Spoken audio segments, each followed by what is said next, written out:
I'd like to call this meeting to order, this regular City Council work session of Tuesday, September 19th. The clerk will call the roll. Mayor Wolcott. Here. Vice Mayor Tandy. Here. Councilmember Hall. Here. Councilmember Remley. Here. Councilmember Hayden. Here. Councilmember Winters. Here. Thank you. Thank you. And if you'll all please rise and join us in the Pledge of Allegiance. I pledge allegiance to the flag of the United States of America and to the republic for which it stands, one nation, under God, indivisible, with liberty and justice for all. Sherry, is there anyone for call to the public?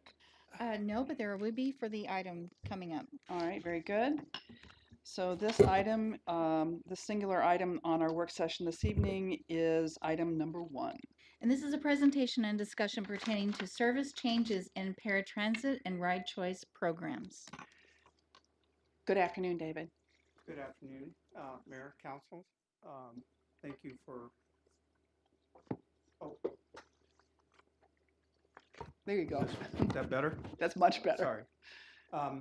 Yes, we're here tonight to provide an update for you of the kind of the bumps and bruises and where we stand with our paratransit services and the 3 models that we have changed to as of July 1. And then we're going to wrap it up. Actually, the last piece, we're going to talk about some changes that will be coming to our express bus route system, hopefully this next July. So with that, I'm here with Ron Brooks, who's Valley Metro's paratransit manager, and he's going to, we're going to,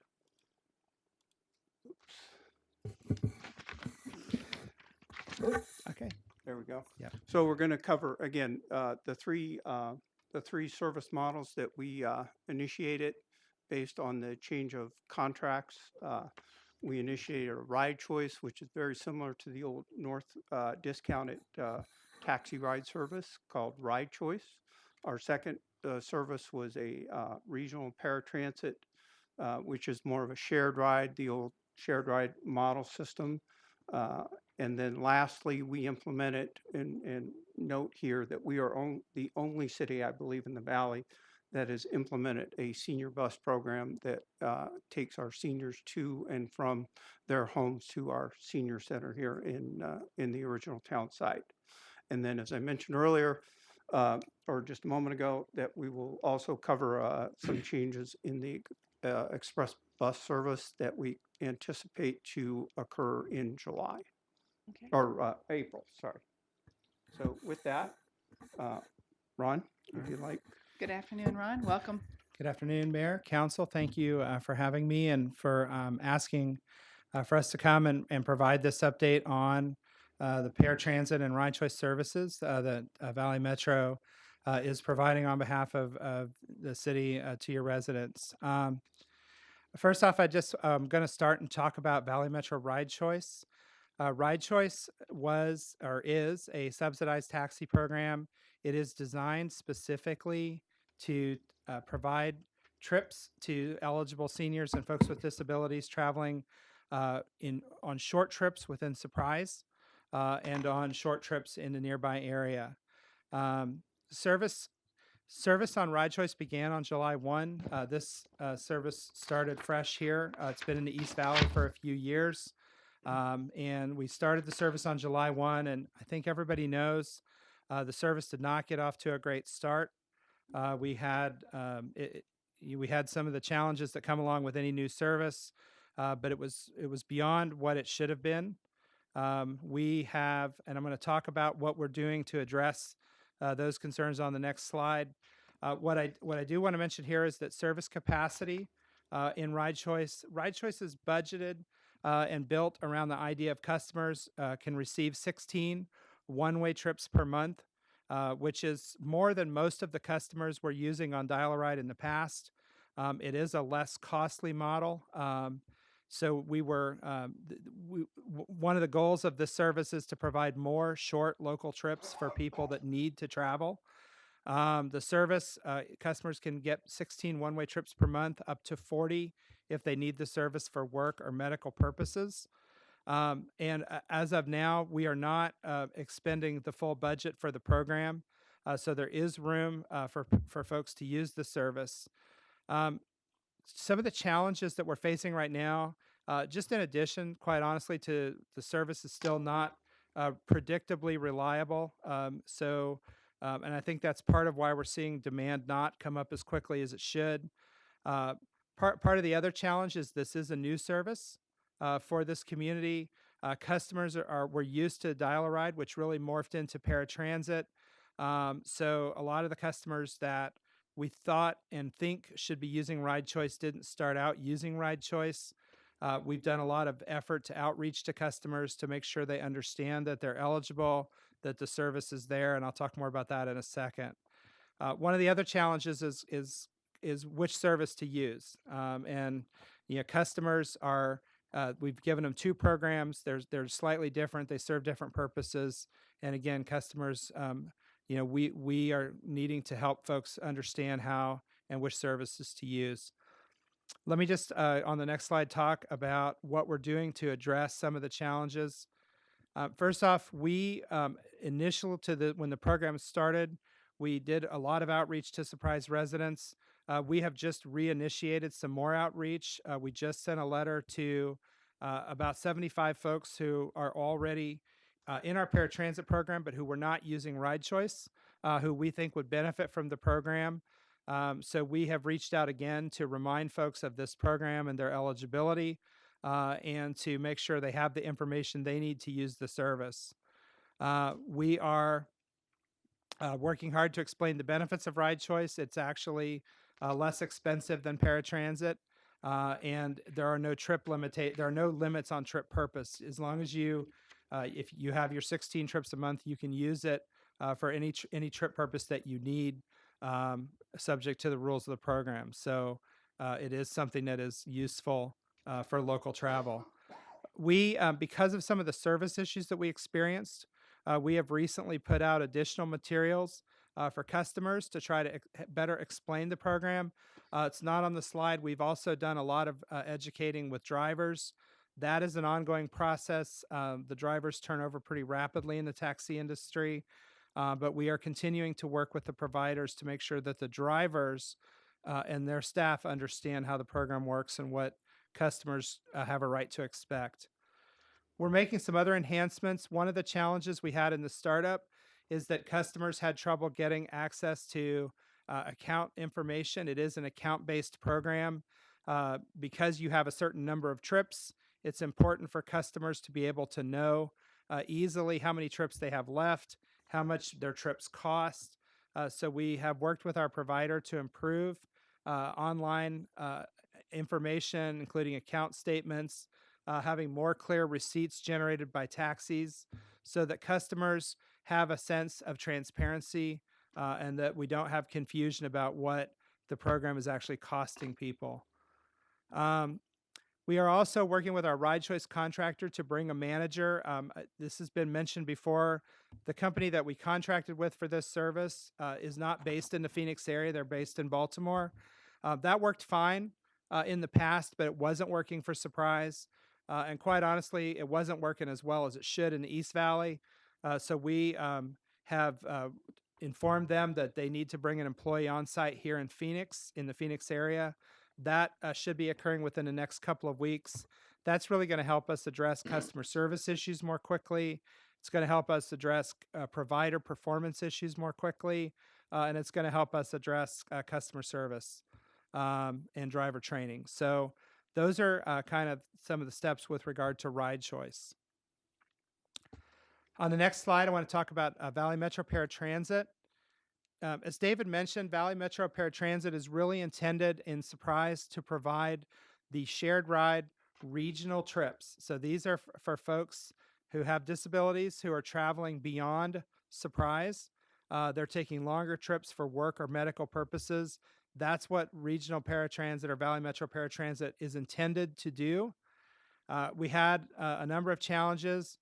First off, the service is limited because it is more costly to provide. There are daily limits on the service. And we thought those daily limits were in line with what we expected.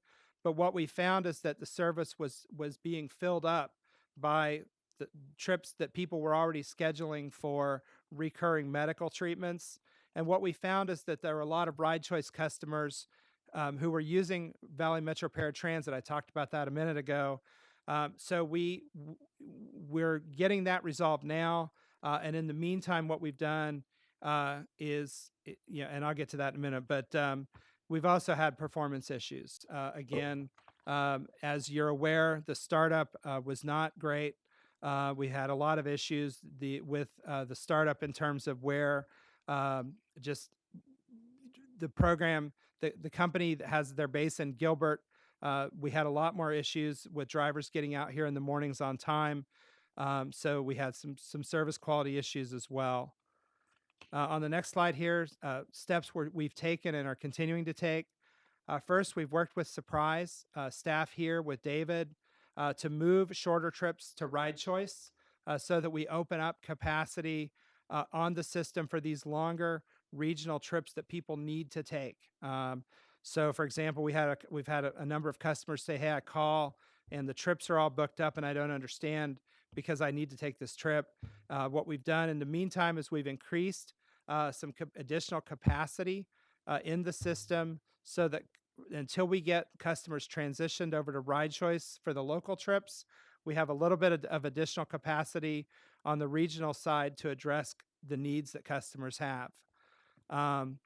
We're actually working with our contractor, Transdev, to make some software changes so that when a customer calls, if they are requesting a trip that is solely within Surprise, Transdev will be able to tell that customer, "Hey, this is a local trip. You need to call Ride Choice for this trip," and we'll make sure they have information on how to help the customer do that.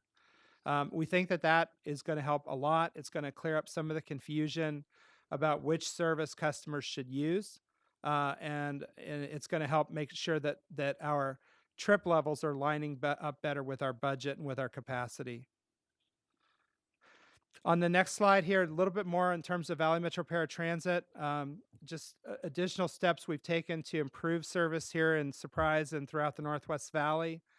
At the end of last month, because of the issues of trying to serve this part of the valley from the East Valley, which isn't a winning strategy, the Transdev opened a satellite office in the Northwest Valley. It's actually just over on 99th Avenue in Peoria. It's helping them serve all of the service needs out here, and we believe with some preliminary data. I don't have kind of firm vetted data for August yet, but statistically, we believe it's improving on-time performance in the Northwest Valley. And particularly, we think that morning service is starting to look a little better, which was an issue that was a problem before. We are making other improvements to the service here. Our goal is to address all of the issues and get the service right. Transdev has increased the size of their fleet so that additional service can be performed directly by Transdev, less service subcontracted out to taxis. And we think that that's going to help just stabilize the look and feel of the service for customers. We are changing, or Transdev is changing the paratransit scheduling software system. They used a system that is very innovative. It's designed to work with some other things that Valley Metro is doing as an agency. Simple fact is it wasn't working at the level that we needed it to do for this program. So Transdev has made the decision to switch to a software that's more tried and tested. They are in the middle of that deployment now. Software deployments take time. Our expectation is that the software transition will occur during the month of October, and we will be in a much better position to make improvements more permanent and get the service more stable on a day-to-day basis. So on the next slide, I want to talk now about the senior bus. David alluded to this. We wanted to find a way with Surprise, recognizing the financial constraints here and the unique needs of the Surprise Senior Center. The service in Surprise for the Senior Center is a little bit different in character than a lot of our other service. The trips are relatively short. They are all going to the Senior Center in the morning and coming back in the afternoon. So we, prior to the startup, sat down with the Senior Center and with Surprise staff and developed a senior bus program. And what it's intended to do is to provide a couple of dedicated vans that provide a high amount of shared ride productive service to pick people up, get them to the Senior Center for programs, and get them back home. It is a subscription-based service. Folks at the center need to be enrolled at the center as a client and attending at least 3 days. The Senior Center provides the names of those folks to us or to TransDev. TransDev builds the schedules. This is how it's supposed to work. TransDev builds the schedules with the Senior Center. They collaborate on it, and then they run the service. The program is running on budget at this point, although it's very early in the game. We've got 1 month of actual data, so that bears watching. The service is improving, but the improvements, and we talked about this a little bit earlier today, we tend to have good days and bad days. We're having more good days, but we're still having bad days. And unfortunately, on a council work session day, they picked a day to have a bad day. So we are working through those issues, and I'll talk more about that in just a second. Some of the challenges that we have are this service, it is a subscription service, so customers do not have to call every day, but they do have to call when they make changes, if they're out of town, if they're not feeling well. We've had challenges with those changes being communicated correctly to from TransDev to its drivers. Sometimes the Senior Center is not aware when a customer cancels, so they call TransDev, who then tries to go back and pick the customer up, and it gets confusing. So we have communications issues that we're still working through. I know it seems like it should be all fixed by now, and it really should be better than it is, but communication it seems like it's always the hardest thing for us to get right. So we're still working through some of those issues. So here are some of the steps we are taking on the next slide here. First off, we are continuing to collaborate as closely as we can with staff from Surprise and the Senior Center on how the routes are built to make sure that they're effective, to make sure that they can operate that way. We are working hard to make sure that we have a good process for communicating when folks transfer, or I'm sorry, when folks cancel, or when they are out because they're ill. And we're trying to make sure that we don't make mistakes because, for example, today, a dispatcher or a scheduler put a trip that didn't belong on that route, and it messed up the route for everybody else. And those kinds of things are mistakes that we just can't afford to make. So we're continuing to work to address those kinds of issues. Those are going to happen from time to time. They should be the exception and not the rule. So again, it's getting better, but it's got a ways to go. And I'm going to turn it back over to David, but obviously we're here to answer questions and address specific concerns at the end. Thank you, Ron. Are there any questions at this point, council members? Councilmember Winters. Thank you, Mayor. I don't know, Ron, you want to answer this question, or maybe Dave. I know part of the problem, the startup people were using TransDev for rides from point A in Surprise to point B in Surprise, and they should have been using Ride Choice. So now, is TransDev directed as of now to tell those people to use Ride Choice? That is correct. That is correct. Yeah. They are no longer booking trips within Surprise through the TransDev ADA paratransit Okay. service. And to at least give me the comfort to know that that's happening. I had 3 calls yesterday for residents that were taking those shorter trips that needed to book to have that 40 trip limit so they could perform their dialysis or medical treatments. And so we added those 3 residents yesterday to the 40 trip on the Ride Choice program. Now, some of those destinations, even the Sun City West, would fall into the Ride Choice category also, because it Yes. doesn't go over $21. No, yeah, it should not. Yes, but we will accommodate those. And again, those trips, because really Sun City West, Sun City are not ADA certified areas because just like the city of Surprise, they have no Bus bus stops. service. Right. So they don't really qualify for regional ADA bus service. Right, Let me that's, just tell you mechanically how this works, because we when we started this, we sort of thought that the market would sort of manage this issue. We priced ride choice to cost less, and we just perhaps naively assumed that people would say, "Wow, if my trip costs $3 over here and it costs 4 over there, I'm going to take it over here where it costs 3."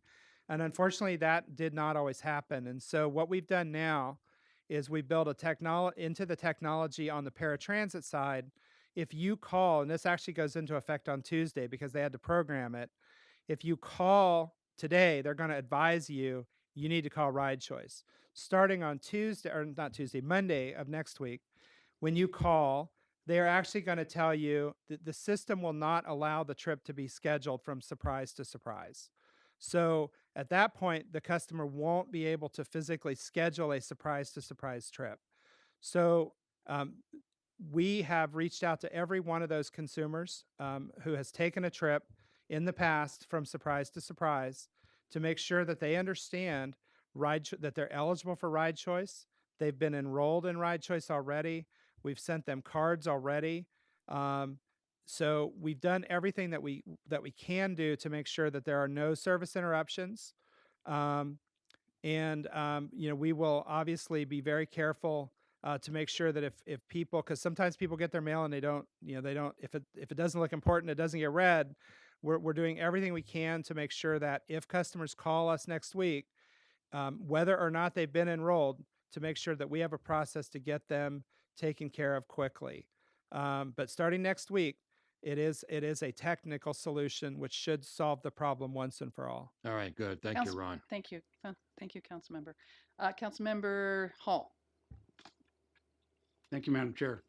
Yeah, Ron, just a few things I'd like to ask. What is what was the on-time percentage in the old system? So the on-time percentage in the old system was 95%. That I will tell you that data included early trips. So I don't know of that 95% how much of it was on time versus early. In our current data, we do track early separate from on time because if you're like me, early is not a good thing. Um, those of you who've been at meetings with me know that that's true. So it is not a direct apples to apples comparison. Right now, we are running at about 80 to 85% on time, not including early trips. So we're somewhere between, I would say, 7% and 10% worse than where we were under the old contract right now. And what was it the first month? It was the data that we have is that we were at about 65% on time. Okay, It Do was you th- do very you- bad in July. because you're a pro at this, would you assume that we experienced some customer fatigue? Yeah, I would say so. And so how do we regenerate that? Because I know people that have actually stopped using the service. Um, I mean, it's probably a better question for people that are good at marketing. I mean, what I would say is, I mean, we're going to continue to encourage people to give us another try, especially once we are confident that the service is better Mm-hmm. and demonstrably better. I think part of it is every transition that I know of in paratransit has a period of time where it's not great. I don't know why that is. It's why we do long contracts, I think. But I will tell you, this was worse than it should have been. Mm-hmm. I think, we definitely want to work with you if you have suggestions. I think once things are demonstrably better, we want to be out there encouraging people to give the service a try again. I will tell you that what we've seen in ridership preliminary numbers, because again, I don't have the vetted numbers, but these tend to be pretty accurate. service demand is coming back up. So we were down pretty substantially in July. August numbers look like they're a little bit below normal for August, but they're pretty close. I would expect that that we're going to see those numbers back up to pretty close to where they should be for September. Whether people are fatigued or not, they still have to get to work. They still have to get to their doctor's appointments, which is partly why I think it's incumbent upon us to provide service that gets them there. Mhm. What we talked about this earlier, Ron, but you've committed to talk to Scott and whoever about providing us data. Yes. Okay, because we've been at this 2.5 months, and we have no idea where we stand. I mean, Yes. those numbers you just told us, that the on-time percentage, none of these people on the council know that. Okay, so it's hard for us to make a determination whether things are improving if we don't have any data to show that and where our problems are. Okay, all we know is anecdotally phone calls Right. or people we run into that tell us this problem or that problem. Okay, so you're gonna work on that, right? Yes. Ron? Okay. The other thing we talked about is a survey using the heavy users in Surprise, the used ride choice, doing a survey, very simple survey about whether the service is improved or not, and suggestions and comments. Just a real short survey, because we can sit here in this room and say, oh yeah, things are improved, but what do the users think? I have no idea what they think. And it's because we really don't have any data, and we don't have any methodology to go back and backfill if we have a problem. Okay. And so it's, that's okay. So that's one. The phone management. I mean, diverting somebody calls and the person on the other end of the phone says or should ascertain that the better service delivery would be with ride choice. Why wouldn't they just refer them to ride choice? And how about, why not, can't we figure out a way to transfer the call? In other words, rather than having them go back on the phone, call the phone, da, da, da. I've heard people waiting a half hour, 45 minutes to talk to somebody. And, this is what I'm talking about, the fatigue part of the problem, And we all experience that when we call banks and, you name it. We're on hold for whatever. You'll be on hold for 19 minutes, and then we put on a speakerphone and go do something else until they come on. But this kind of thing is really concerns me, especially people that have disabilities. Okay, and so we need to work on it. The communication between TransDev and the senior center, I don't, you'll have to enlighten me why that is such an issue. I know our people at the senior center. We got good people at the senior center, and it's a daily, thing where you just communicate. Now, do we have to work on people that go on vacation and don't tell the senior center? Okay, we can do that. But just having communications problems between TransDev and the senior center, there's no excuse for that. That contract was awarded in February, as you know, Ron. They had March, April, May, June, 4 months to prepare.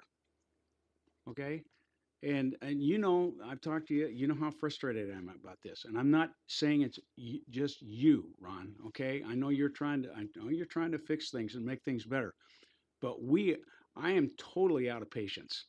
Okay, and I'm going to tell Scott Smith that at the Valley Metro meeting on Thursday. Okay, enough is enough. And answering things without any data, with flowery comments about, well, we're doing this and we're improving this and we're collaborating and we're doing all this stuff. Okay, without any data as to what's really improving and how we can measure it. You hide behind words. Okay, and I don't care. I mean, maybe they didn't want to make it public so the newspaper could get a hold of it. Okay, well, there's ways. It seems like there's ways to get around that. Okay, and me as a Valley Metro board member, I can't explain to my colleagues here what's going on and how things are working. I have no idea. Right.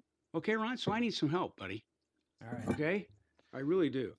Okay. The other thing is the uh, the how many people do we have on the phones?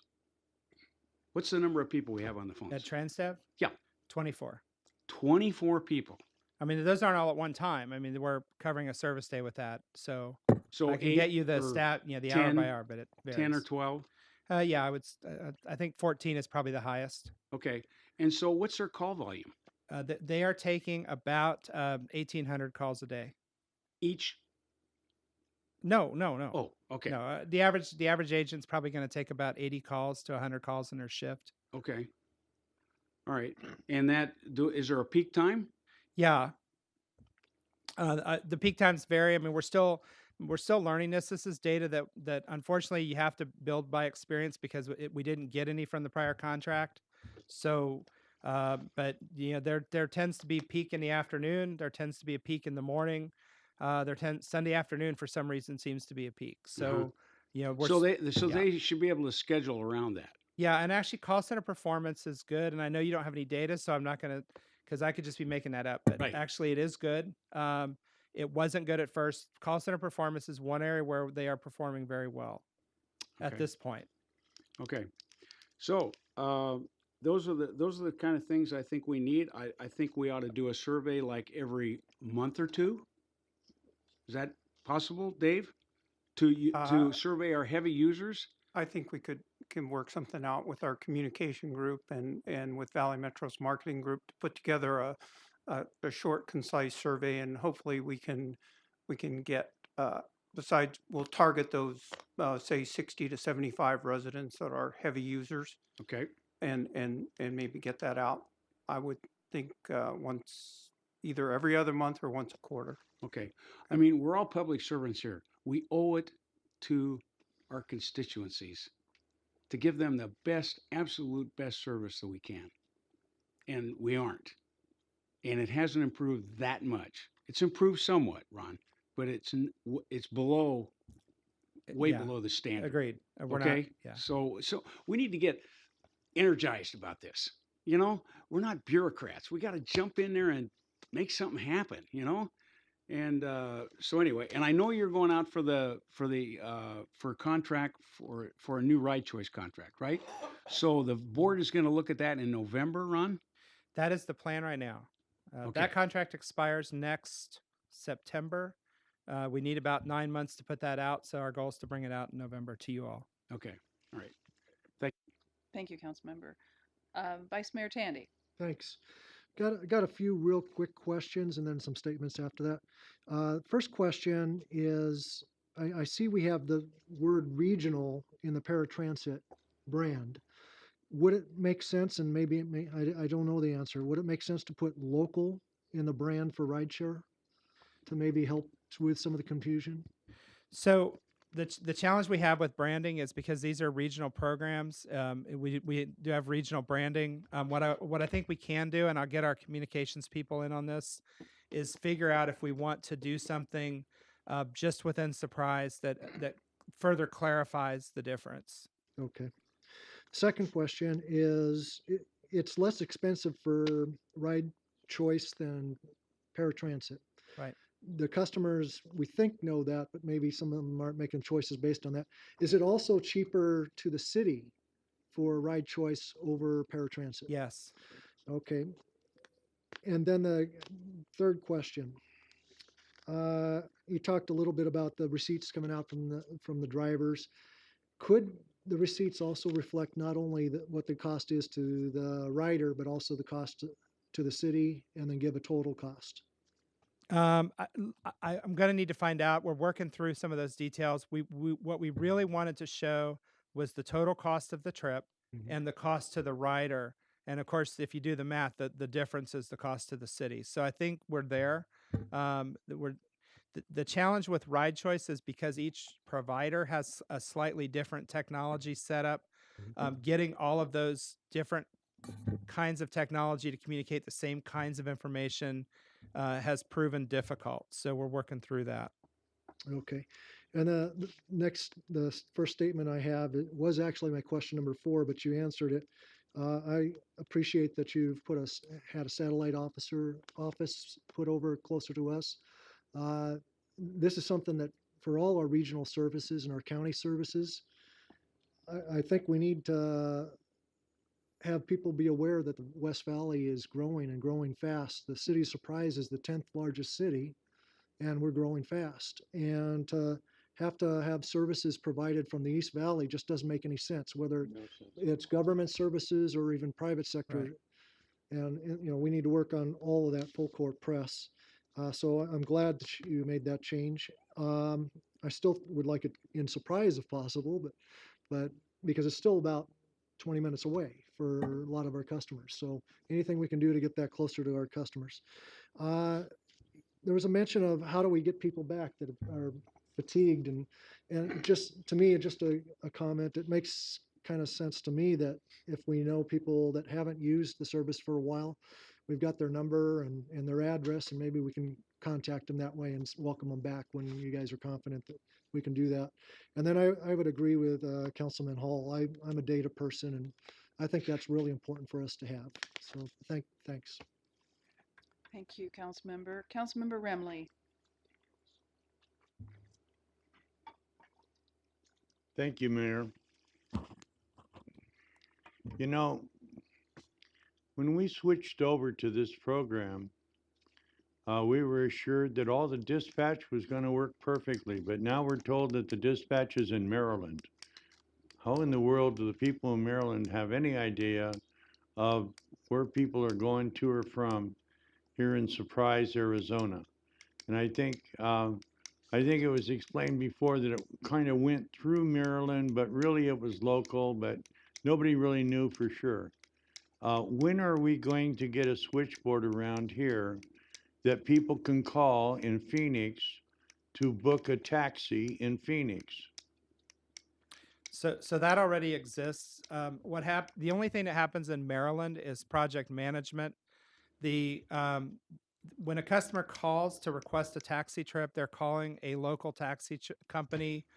That is already happening. What the problem with having the management in Baltimore is that if there's a customer problem in the afternoon, they may be able to report it, but there's not a manager to deal with it because they've gone home for the day. The challenge of having someone in Baltimore is that if a driver needs trained, or if a driver needs monitored, or if a company needs inspected, the manager can't do that because they're not here. So it's really the management of the program. But I will tell you the other benefit to our providers is if they see that manager more often, it's going to make it more important to them. So we're trying to escalate not just having them manage it from here, but also having their face here so that these contractors who are contractors to them see that person and recognize that they're a priority. Okay, my next question, TransDev is a contractor to you, right? Yes, yes, So they have committed to perform a service, correct? yes. What is the penalty if they do not perform their service? There are two penalties. This contract has performance-based financial incentives and penalties that kick in after the first 6 months of operation, which we will assess and we will pay if they give good service. But we will also assess if they provide poor service. Ultimately, the ultimate sanction is to change contracts. I want to just say TransDev has fully supported this startup. That they failed with the startup. They understand that they failed. They have they have done a lot to address the service. And I think once I shouldn't say able, once I am caught up getting you all data, I think you're going to see that the performance is improving.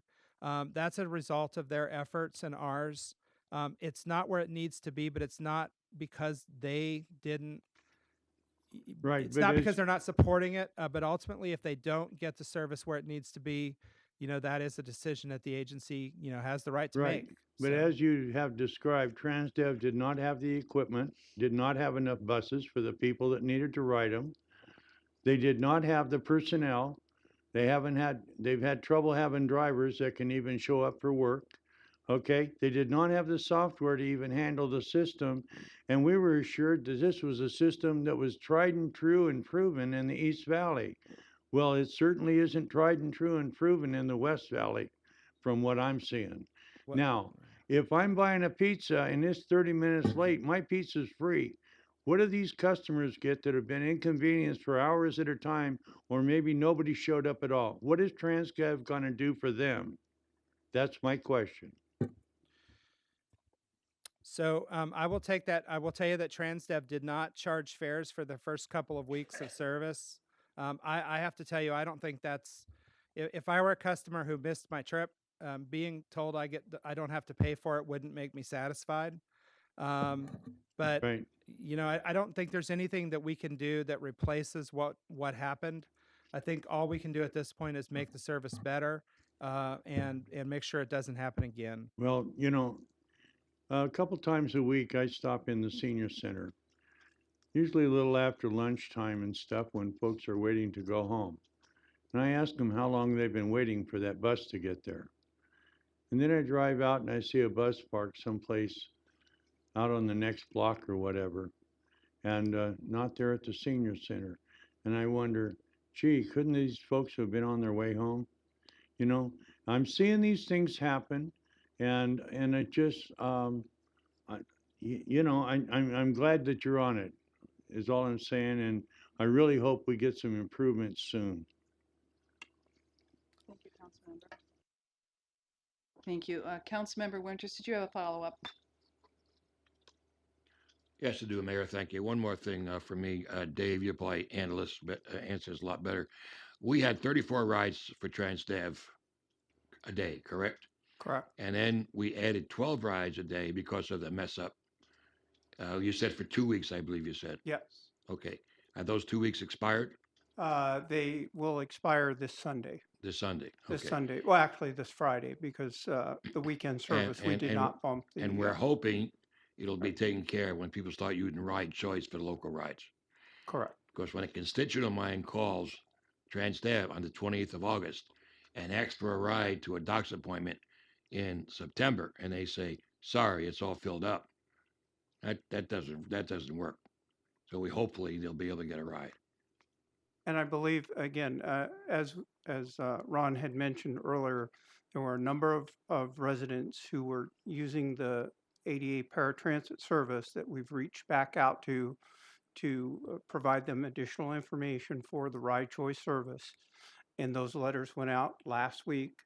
As I mentioned, I did receive 3 calls yesterday from residents that were using that service that are now switching over to ride choice that needed that 40 trip limit. All right. Yeah. So, thank you. so I believe it's going to take hold. Okay. Thanks.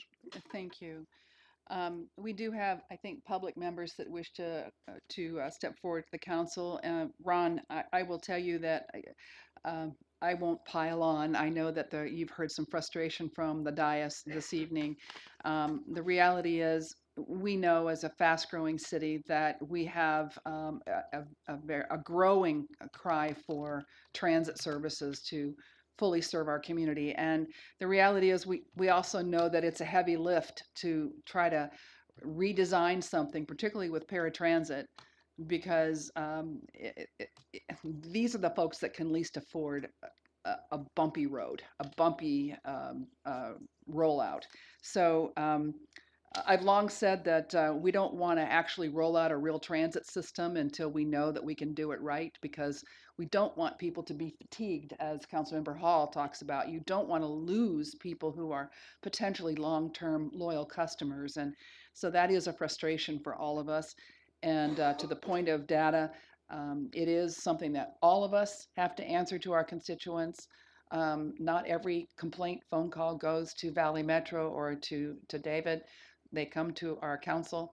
So we need to be fully informed. And I know that Councilmember Hall is anxious to make certain that we're all up to speed on things that are going on. So I encourage you to take that message back to Valley Metro and to Mr. Smith.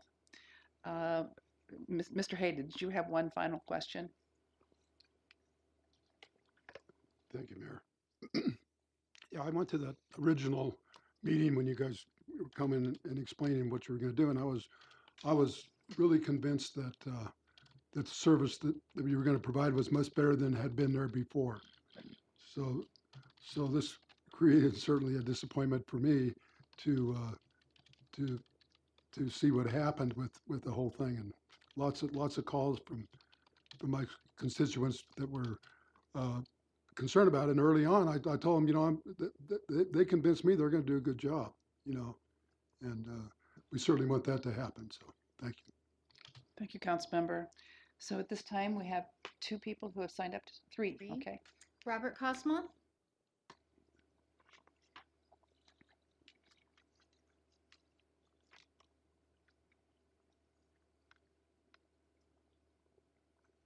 and Lori Cosmo.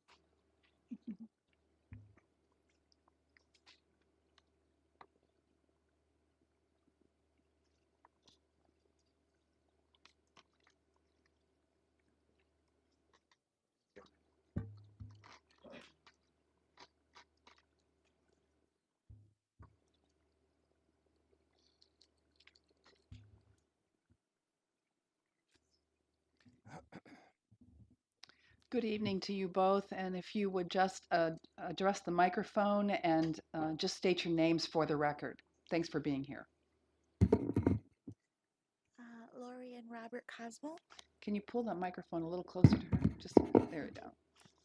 Dave, handheld maybe? Oh, Here. gotcha. Okay.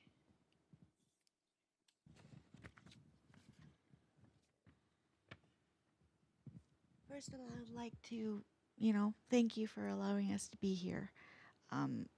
I've had nothing but trouble with ride choice and transdev ever since, you guys switched over. Today, for example, I was supposed to pick up my son from school. Well, that he got a ride, I called to cancel. There was a taxi in my driveway at 1 o'clock when I had already canceled yesterday. And then when I was supposed to be picked up to come here at 3:15, the taxi was at my son's school. Things like that, they don't show up. They mark me as a no-show. It's just very frustrating.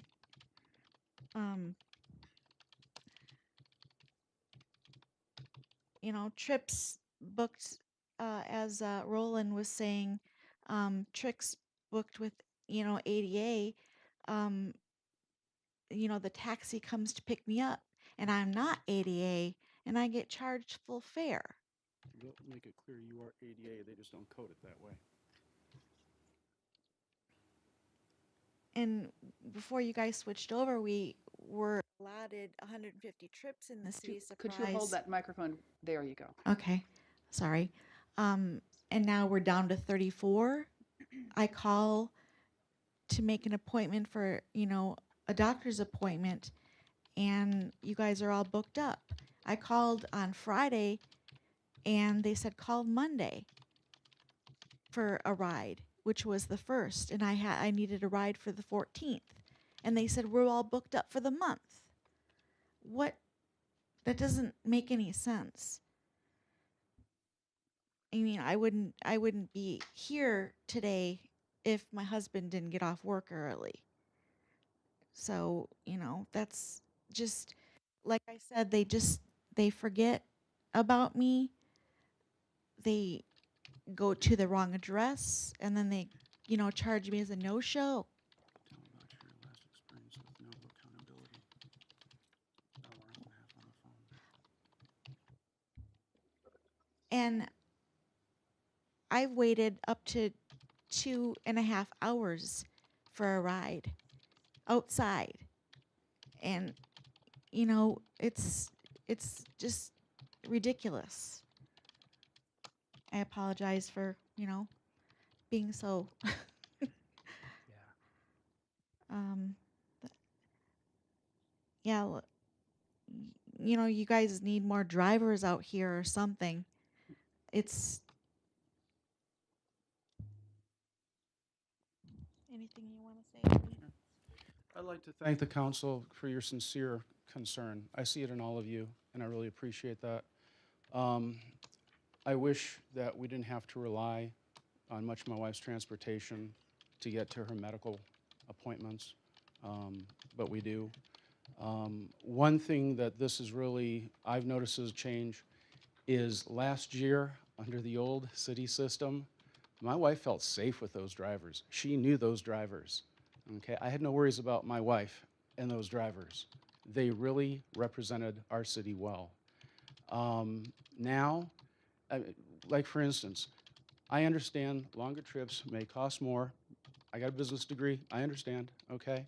But if Uber can tell me it'll cost me $17.52 to go from here to Safeway, why can't this high-speed, technologically driven system we've been promised not say, okay, Lori, we have your doctor's appointment on Tuesday, 10 o'clock, no problem. It's going to be $3.50.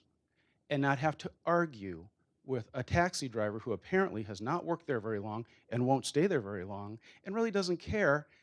It wasn't coded by the appointment taker correctly, so we need $20 instead of $4. What's my wife to do? She can't run off to the ATM. She's disabled. So again, I thank you for your time. Thank you, sir. And I just want to say thank you both for coming forward. We're all deeply sorry for your experience and grateful for you to come and share your experience with us publicly because I think that's important for everyone to hear. So thank you very much for that. Thank you very much. Julius Urshan?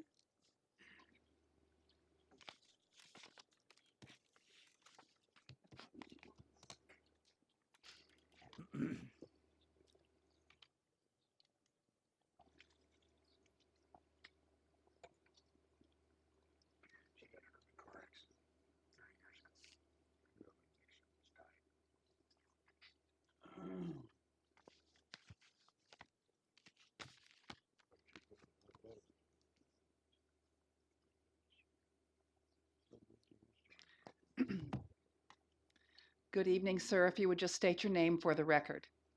Julius Urshan is indicated by the clerk. I'm here today to tell of so many negative experiences I've had with Right Choice Discount Cab. I can't see why we changed from Discount Cab. There were some problems. Not as much as we're having today. I'll give a few examples. I called for Discount Cab to come to my house, and surprise, the driver canceled me out. I couldn't believe it. Am I supposed to pay the doctor's office a $40 charge because I didn't show up for an appointment? Very disappointing. However, I did call Discount Cab. Fortunately, one of the reliable drivers for Discount Cab, I've ridden with him a few times. He said, "Mr. Urshan, I will be there for you." And he came to my house and he got me to my doctor's appointment on time. So there are some drivers, but I think the majority are either they're not trained properly or they just don't give a care. Another experience I had very recently, September 11th, a yellow cab driver comes to my home. I showed him a ride choice card. He runs it through the machine, and I told him this fare will be $3. If it exceeds the mileage, of course, it'll be more. He said, "I can't take you." So he drove off from my driveway. I had to go back in my house. This is not acceptable. this type of experience. I've been in contact with Sheila Goldberg in Maryland. I just talked to her today. And as was mentioned, why do we have to call Maryland? We should have some local and Surprise to call when we're having these problems. Mr. Brooks has quite a few of my letters that have been forwarded to him about my negative transportation experiences. I'm one of 20% of those over 65 living. That's the last figure I saw living in Surprise. I know we're getting a younger age group coming in, but transportation is so important. I had an example. Sometimes I have to hop my bike in order to get to an appointment if it's closer by where I can get to. I injured myself. I had a elbow injury, which I couldn't ride a bike for a month and a half. And so I'm counting on discount cab, ride choice, but they have to come through. What happened the other night on September 11th, too? I was at Trader Joe's and I needed a ride back home. And the dispatcher told me, well, we've been so busy from 4 p.m. to 7 p.m. This was after 7 p.m. He said, it's going to take about 40 minutes, we think, to have a cab out your way. I was tired. It's been a long day. So what I had to do, I called Uber. 5 minutes, that cab was there.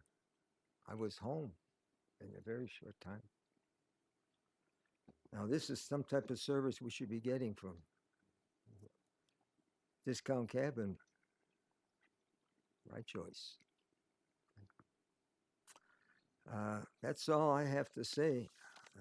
So thank you for the time. Thank you for yours, and thank you for your patience and and for your testimony this evening. I appreciate it very much. Anyone else? That is all. Thank you, and thank you again, Ron, for coming here and listening to us tonight. And nothing puts a face on this issue quite like the testimony of the users and their frustrations. It's life changing, and um, I know you don't need a lecture from us, and that's not our intent. Our intent is to try to help solve this issue and make certain that we're providing the services that these people deserve. And so I really appreciate the two of you working together and working with Councilmember Hall, who represents us at Valley Metro, to try to help us resolve these issues and quickly, because our people deserve every bit as quality of services they have in the East Valley or any place else in the Valley. Our people are taxpayers, and they are citizens, and they have needs like everyone else. Recognizing that we do have, as the last gentleman said, a cohort of about 20% senior citizens, that presents extra issues and challenges for us, but that should also be seen as an opportunity. So I hope that working together we can find some solutions to what we've discussed this evening, and I want to thank you again for being here. Okay, Thank you. thanks. Yeah, David, One last. did you have a last closing piece comment? of the puzzle on our transit update, and that's regarding the express service. Mm-hmm.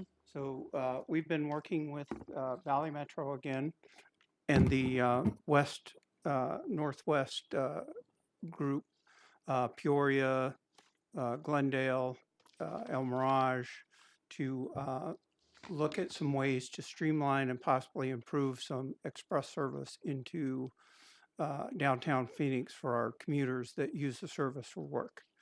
And so sometime probably, and I'm still waiting for a definite date from Valley Metro, we'll be holding a couple of public hearings, one here in Surprise, one over in El Mirage regarding the 571. And what we expect, or what we are looking for input from our residents is the changes that are at least proposed and what the public hearing will encompass is that we're looking to add a fifth trip to the service. So 5 trips in the morning, 5 trips out in the evening. The difference here is that 3 of the inbound trips would then divert down the 101, make a swing through the Glendale Park and Ride at the 101 and Glendale, and then on in the 101 and I-10 into downtown Phoenix. 2 trips would remain on Grand Avenue inbound in the morning as with no additional stops outside of Surprise and El Mirage. And then all 5 trips would come back out the I-10. And so we're going to look for our residents' feedback on the service changes. And, well, where'd my map go? Here we go. There we go. So this is what the map will look like. We'll have the purple trip. Again, 2 of those trips will stay on Grand Avenue. The other 3 will divert down the 101, make that stop, additional stop at the Glendale Park and Ride, and then on in for the express service. And then again, all 5 trips would come back out. So we expect to have public hearings here in Surprise and El Mirage because that's the main services for the 571. I'm expecting those to occur in November. And as soon as we have the dates, we'll work with Diane and her group to make sure that we have the information posted both at the Park and Ride and online for our residents so that they can get their input. Thank you, David. Are there, I assume, inbound capacity issues that it would help to fill the bus Yes. at the Park and Ride in Glendale? Exactly. All right. Exactly. So this would help streamline some of the service between the Got 573. it. And from the preliminary numbers, just for you guys to get your hands around it, we expect no additional costs associated with even adding the 5th trip. Good. So that's good news. Thank you. All right. Thank you both. Appreciate it very much. That concludes the business of our work session, so I will entertain a motion. Make a motion, we dismiss the work session. Second. Motion's been made and seconded to dismiss the work session. So we are adjourning the work session. All those in favor, please signify by saying aye. Aye. This meeting is adjourned.